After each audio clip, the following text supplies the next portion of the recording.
Imagine caminhar por um deserto onde as pedras parecem sangrar. O sol castiga a areia, o horizonte vibra com o calor, e diante de você, as montanhas de arenito se erguem como gigantes guardiões de um segredo que o mundo esqueceu por mais de 500 anos. Houve um tempo em que esta cidade não constava em nenhum mapa. Reis e imperadores ouviam sussurros sobre um lugar de riqueza inimaginável escondido entre fendas intransponíveis, mas quem tentava encontrá-lo, raramente voltava. Petra não era apenas uma cidade, era uma fortaleza invisível. O que você faria se descobrisse que a história que nos contaram sobre o passado é apenas uma fração do que realmente aconteceu sob a areia? Para entender Petra, você precisa primeiro enfrentar o Sik. Não é apenas um caminho. É uma garganta estreita, uma fenda geológica que se estende por mais de 1 quilômetro. As paredes sobem a 80 metros de altura, bloqueando o sol, deixando você em uma penumbra gelada enquanto o resto do deserto queima. O som dos seus passos ecoa de forma estranha, como se houvesse alguém caminhando ao seu lado, logo atrás da próxima curva. Antigamente, este caminho era guardado por ídolos esculpidos na rocha. Rostos sem olhos que vigiavam cada mercador, cada invasor, cada alma que ousava entrar. E enquanto você caminha, percebe algo estranho nos pés das paredes. Canais. Pequenos sulcos esculpidos na pedra que percorrem toda a extensão da fenda. Aqui reside o primeiro grande mistério. Os nabateus, o povo que ergueu este lugar, eram nômades. Homens do deserto que viviam em tendas de pele de cabra. Como eles, do nada, dominaram a engenharia hidráulica a um nível que a Europa só alcançaria 1000 anos depois. Isso parece mentira, mas é real. Petra, no auge do seu poder, era uma cidade de águas correntes. Em um lugar onde não chove por meses, eles criaram um sistema de barragens invisíveis. Quando as tempestades repentinas vinham, aquelas que deveriam inundar e destruir a cidade, os nabateus as domavam. Eles desviavam a fúria da natureza para reservatórios subterrâneos. Enquanto exércitos inimigos morriam de sede do lado de fora das muralhas naturais, dentro de Petra, o som de fontes jorrando e jardins luxuosos era uma afronta ao destino. Eles transformaram o impossível em rotina. Mas o Sik termina. E quando termina, o seu fôlego para junto com ele. A fenda se abre e lá está ele, Al-Kazné, o tesouro.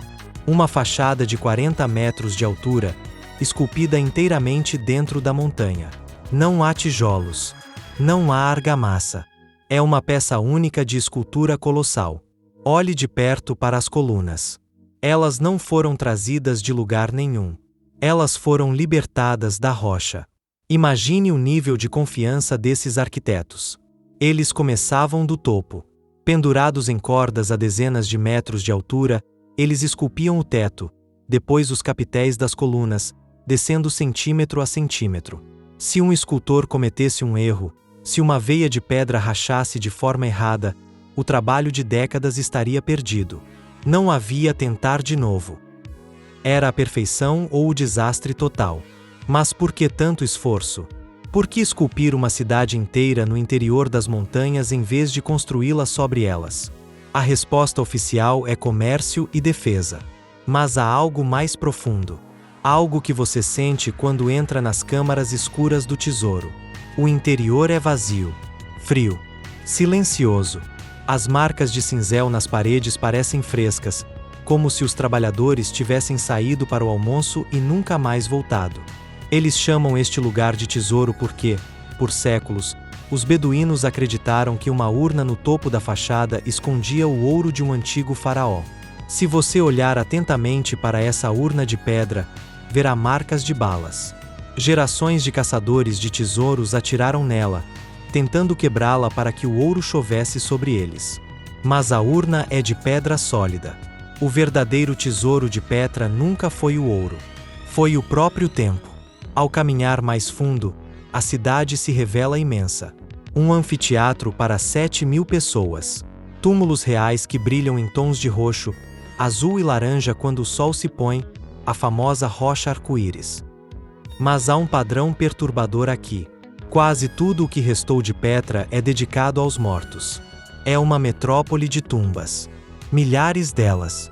Mas onde viviam os vivos? Onde estão as casas das 30.000 pessoas que habitavam este lugar? É aqui que o mistério escurece. Petra não foi destruída por uma guerra. Em 363 d.C., um terremoto massivo devastou a cidade. Mas ela sobreviveu. O comércio mudou, as rotas de seda e especiarias passaram a usar o mar, e Petra começou a sangrar sua população. Ano após ano, família após família, as luzes foram se apagando. Os jardins secaram. Os aquedutos entupiram com a areia. E, finalmente, o silêncio absoluto. No século VII, Petra se tornou uma cidade proibida. Os locais que restaram sabiam onde ela estava, mas juraram silêncio de morte. Para o resto do mundo, Petra deixou de ser história para se tornar um fantasma. Pense nisso. Por 500 anos, uma das maiores maravilhas da engenharia humana foi apagada.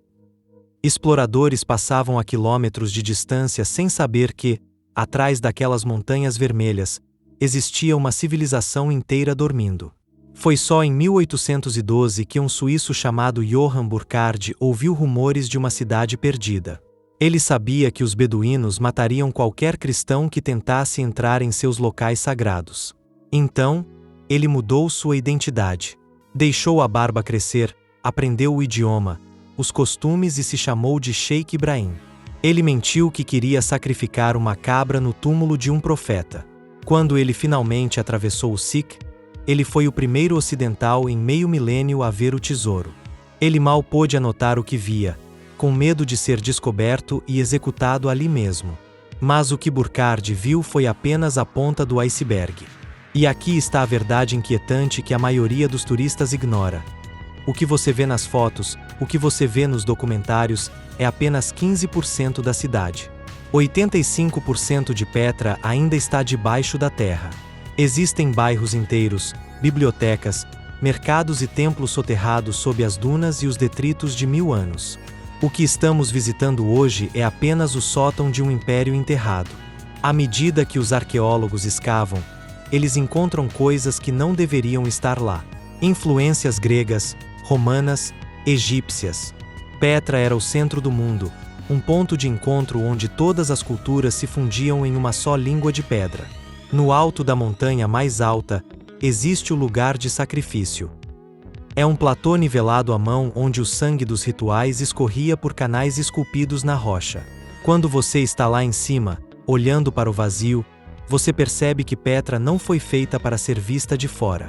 Foi feita para ser vivida de dentro para fora. É uma cidade introvertida. Uma cidade que guarda seus segredos como se fossem tesouros malditos. Quem eram realmente os nabateus? Como eles sabiam exatamente onde cavar para encontrar água no deserto? E para onde eles foram quando as portas da cidade se fecharam pela última vez? Alguns dizem que eles se misturaram com as tribos nômades e que seu sangue ainda corre nas veias dos beduínos que hoje vendem chá nas ruínas. Outros acreditam que eles deixaram algo para trás. Algo que ainda não encontramos. À noite, Petra se transforma. Milhares de velas são acesas diante do tesouro. Mas além da luz das velas, nas sombras das cavernas que pontilham as montanhas, o silêncio é o mesmo de 1000 anos atrás. Você sente o peso da pedra. Você sente que a cidade está respirando, esperando que o vento revele o restante do que ainda está escondido. Estamos apenas arranhando a superfície. Cada escavação traz uma nova pergunta. Cada tumba aberta revela um novo mistério. Petra não é um museu. É um quebra-cabeça de arenito cujas peças principais ainda estão perdidas no escuro. A próxima vez que você vir uma foto daquela fachada rosada, lembre-se, você está olhando para uma máscara. Uma máscara de pedra que esconde uma história muito mais vasta, muito mais rica e muito mais sombria do que qualquer livro de história já se atreveu a escrever. O que mais está lá embaixo, esperando que o próximo explorador perca o medo da escuridão? Existe um lado da história que quase ninguém vê. Este é o lado B. Se você gostou dessas curiosidades, não esqueça de se inscrever e curtir. Comente abaixo de qual cidade você ouviu essa história fascinante e volte para mais curiosidades.